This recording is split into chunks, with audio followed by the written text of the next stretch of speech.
Hello दोस्तों, स्वागत है आपका आपके अपने channel Indira TV the story box में।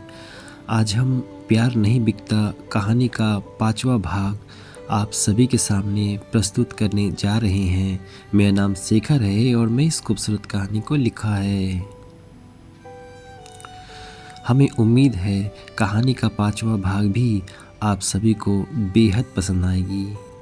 आप देख रहे हैं Indira TV the story box.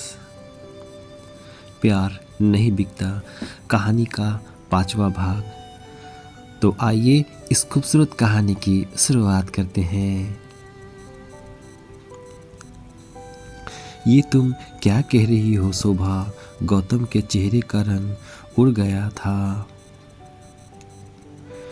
मैं ठीक कह रही हूँ गौतम भैया, पूजा ने मुझसे कुछ भी नहीं छुपाया है। आपकी पूजा को, आपके प्यार को बेचा जा रहा है। उसके एहसासों और अरमानों को रौंदा जा रहा है। नहीं शोभा नहीं, मैं ऐसा नहीं होने दूंगा। अफसोस तो इसी बात का है गौतम भैया कि आप भी कुछ नहीं कर पाएंगे।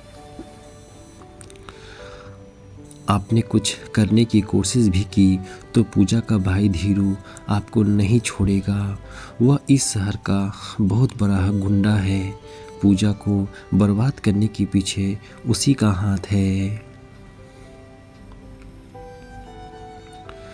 मुझे अपनी जान की परवाह नहीं, स्वर गौतम के थे। आप देख रहे हैं Indira TV the story box. भावुकता में बहकर इस समस्या का हल नहीं हो सकेगा गौतम भैया।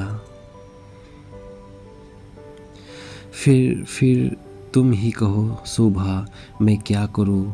तुम तो जानती हो मैं पूजा को कितना प्यार करता हूँ, कितना चाहता हूँ। गौतम रुआसा हो उठा। पूजा भी आपको बहुत चाहती है गौतम भैया, यह मैंने उसकी आंखों में झांक कर देखा है। वह एक ही बात कहती है कि शायद उसने आपसे प्यार करके बहुत बड़ी गलती की है, क्योंकि इसी प्यार के कारण आपका दिल भी टूटेगा, आप बदनाम भी होंगी। काश वो जानती होती कि यह सब होगा तो आपसे कभी प्यार नहीं करती। पागल है वो, अगर ऐसा सोचती है तो। गौतम जैसे करा उठा।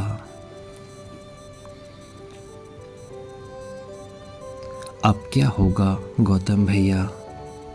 सुना ही था कि कुदरत मासूम दिलों की कातिल होती है, आज देख भी लिया। नहीं शोभा, ऐसा नहीं कहते। भगवान सबकी रक्षा करते हैं। हमारा प्रेम पवित्र है और वे हमारी प्रेम की रक्षा ज़रूर करेंगे, आंसू पोंछते हुए गौतम ने कहा था। मैं पूजा से बहुत प्यार करता हूँ, उसके बिना जी भी नहीं सकता। अगर पूजा मुझे ना मिली तो मैं जिंदा नहीं रहूँगा। आप फिर भावुक हो रहे हैं गौतम भैया। मामला किसी के जान देने या लेने से ख़त्म नहीं होने वाला। आप या पूजा में से कोई भी मर जाए, प्यार क्या तब भी जिंदा रह सकता है? नहीं गौतम भैया नहीं, ये तो जिंदा रहने वाले को उम्र भर के लिए आंसुओं की भट्टी में झोंक देने वाली बात होगी। आप देख रहे हैं Indira TV the story box. फिर क्या किया जाए शोभा? शब्द गौतम के थे। ऐसा रास्ता निकाला जाए कि प्यार भी जिंदा रहे और प्यार करने वाले भी। शोभा एक गंभीर सोच के बाद कहा था।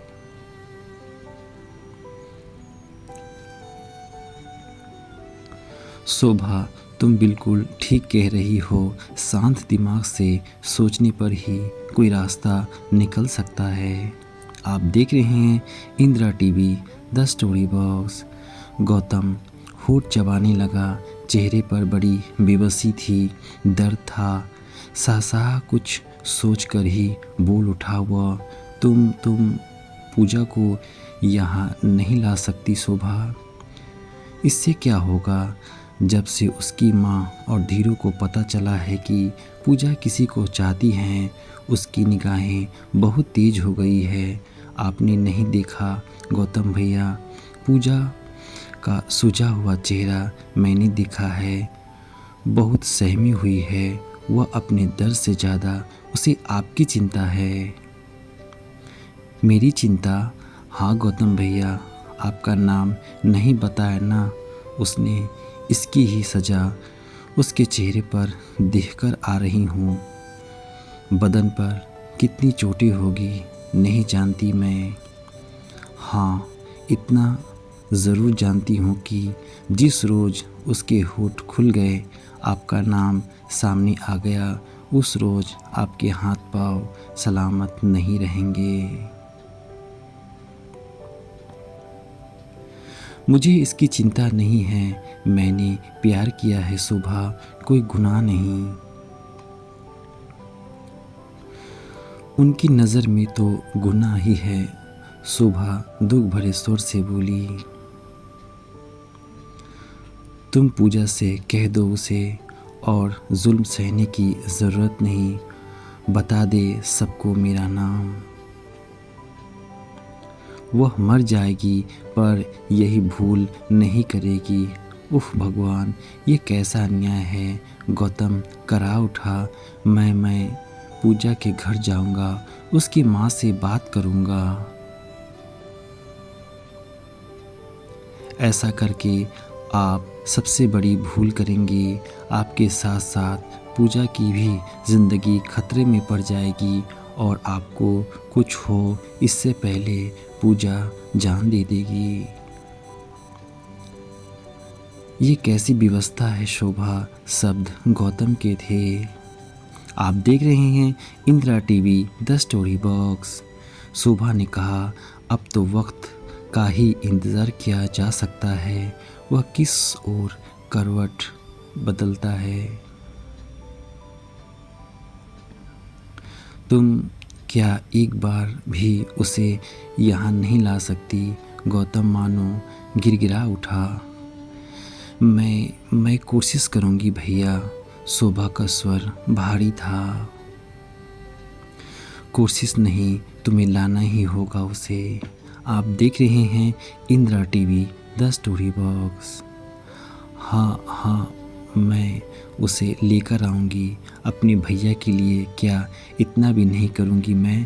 कहते हुए शोभा सुबक पड़ी। फिर वह रुकी नहीं, भीगी आंखें छुपाते हुए ही दरवाज़ा खोलकर बाहर चली गई थी। गौतम अपने ही स्थान पर खड़ा रह गया, आंखों में आंसू लिए, मानो कोई पत्थर का बूत हो। आप देख रहे हैं Indira TV the story box. दूसरी ओर अपनी चोटों को सहलाती हुई पूजा अपने नसीब को कोस रही थी। माँ बाहर बैठी खाना बना रही थी। आंगन में बल्ब जल रहा था, लेकिन पूजा के कमरे में गहरा अंधेरा था। मन नहीं चाहा था कि उठकर लाइट जला दे। मन में अंधेरा हो तो बाहर के उजाले भी अच्छे नहीं लगते, शायद इसलिए। इसी क्षण बंद दरवाज़ा धकेलकर कोई भीतर आया था। आने वाला साथ ही आंगन की रोशनी लकीर बनकर कमरे में घुस आई थी। उस लकीर में पूजा ने अपने आने वाले को देखा था। पहचानने में देर न लगी। उसका भाई कहलाने वाला धीरू था, जो उसे बेचने की तैयारी में था।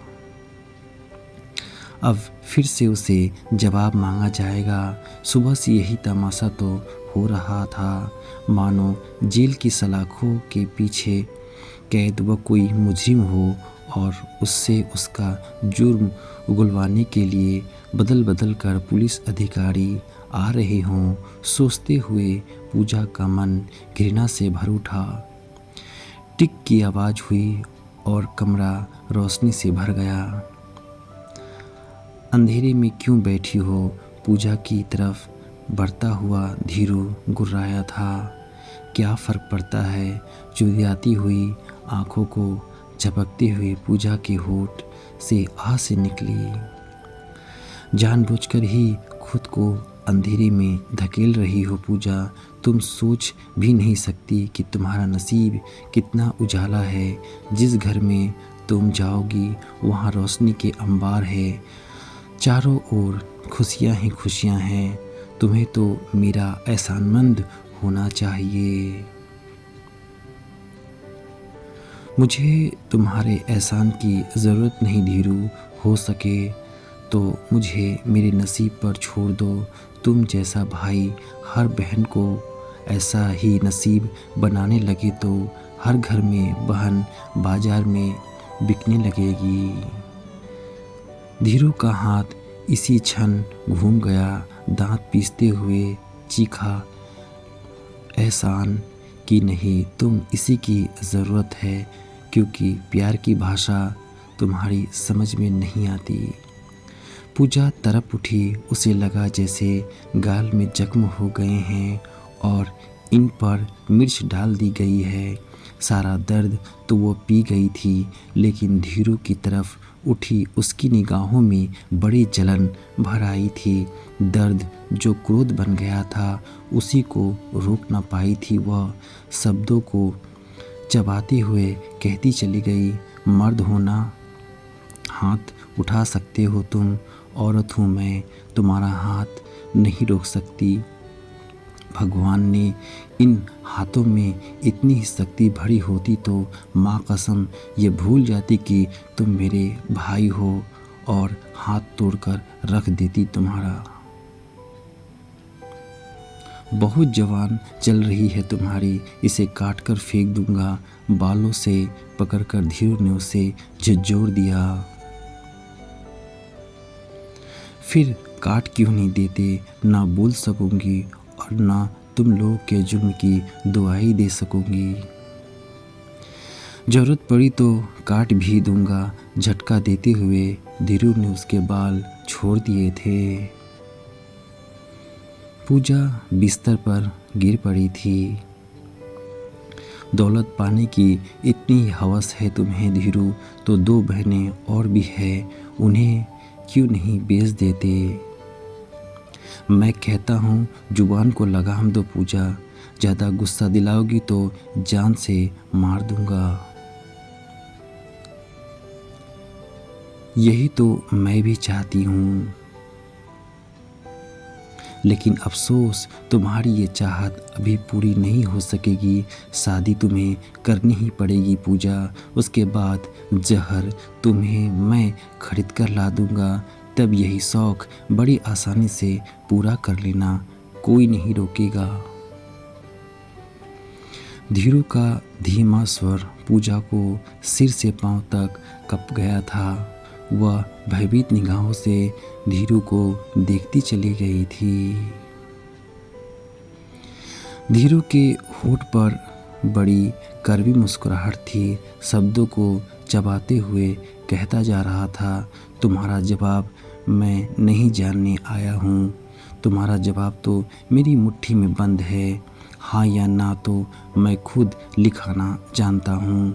मैं तो यह जानने आया हूँ पूजा, वह कौन सा हरामी है जिसने तुम्हें फुसलाया है। इस मोहल्ले का तो कोई लड़का हो ही नहीं सकता, क्योंकि इतना दम किसी में नहीं कि धीरू के घर पर नज़र डाले। बोलो पूजा, कौन है वह कुत्ता?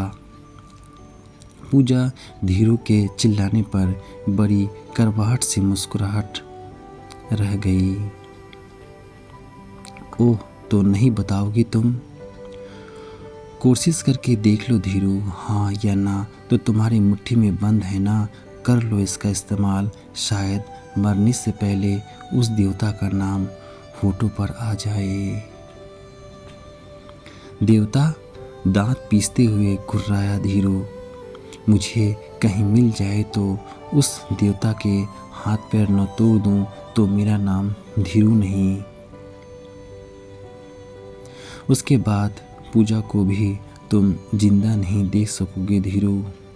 पूजा भी चिल्ला उठी। तुम्हें मरने कौन देगा?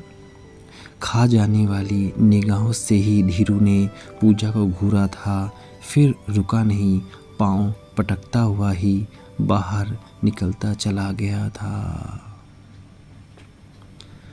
चरपाई पर बैठी पूजा सिहरती और सोचते रही थी। कौन कहता है आज औरत आज़ाद है? उसे मर्द के बराबर के अधिकार दिए गए हैं। क्या यही अधिकार है उसके पास कि अपनी आज़ादी के लिए चिल्लाए तो आवाज़ हलक में ही दबा दिए जाए? औरत कमज़ोर है, आज से नहीं आदिकाल से कमज़ोर ही रहेगी। मर्द उसका भाई है, पति है या बाप, उसके जुल्म तले उसकी सांसें घायल होती ही रहेगी।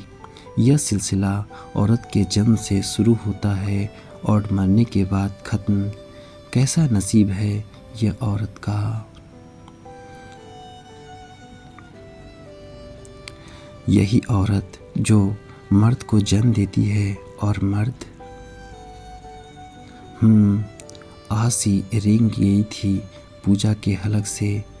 मर्द ही उसे जिल्लत देता है जिसमें गंदगी में ली सांसों जैसी घुटन होती है। वाह रे भगवान, तेरा भी जवाब नहीं। औरत को क्या तमाशा बना दिया तुमने।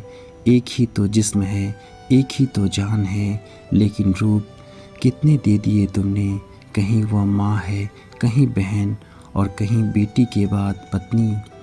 औरत सृष्टि की जननी है, सृष्टि की कातिल बनाई तुमने। इससे ही कहीं देवी तो कहीं मजबूर अबला बनाया तुमने। सोचा नहीं एक ही वजूद के इतने टुकड़े में बांट दिए जाए तो उसके पास अपना क्या रह जाएगा। पूजा की सोचें गंभीर होती चली गई थी, जख्म गहरे होते चले गए थे। क्या उसके पास कुछ भी नहीं अपना? नहीं भगवान, ऐसा जुल्म मत करो। मुझे मेरे सपने दे दो, मेरे रंग लौटा दो। मैं अपनी आरजुओं को जीते जी विधवा का लिबास नहीं पहना सकूंगी। गौतम बाबू मेरी ज़िंदगी का हर रंग में बसा है। मेरी ज़िंदगी की मंजिल है वह, भीख ही सही यह मंजिल मुझे दे दो भगवान। पूजा फड़क पड़ी थी, दर्द कुछ दबा तो रुलाई सिसकियों में बदल गई। सोच वह अब भी रही थी गौतम के बारे में ही। वह गौतम से नहीं मिल सकी थी, उसे गौतम से मिलना चाहिए, सब कुछ बता देना चाहिए।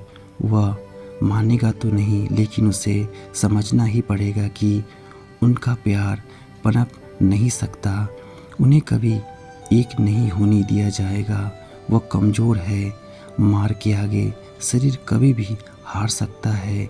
इससे पहले ही धीरू उस तक पहुँचे, उसे यहाँ से चले जाना चाहिए। मैं बेवफाई का इल्ज़ाम सह लूँगी, लेकिन गौतम के बाल भी बाका नहीं होने दूँगी। यही सोच एकाएक पूजा के दर्द पर हावी पड़ रही थी और वह सोचने लगी गौतम से कैसे मिले।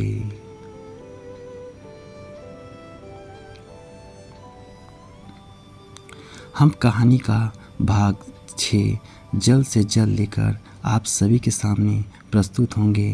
तब तक अपने दोस्त और कहानी के हमसफ़र शेखर को इजाज़त दीजिए। अपना ख्याल रखिए। धन्यवाद दोस्तों, फिर मिलते हैं अगली कहानी में।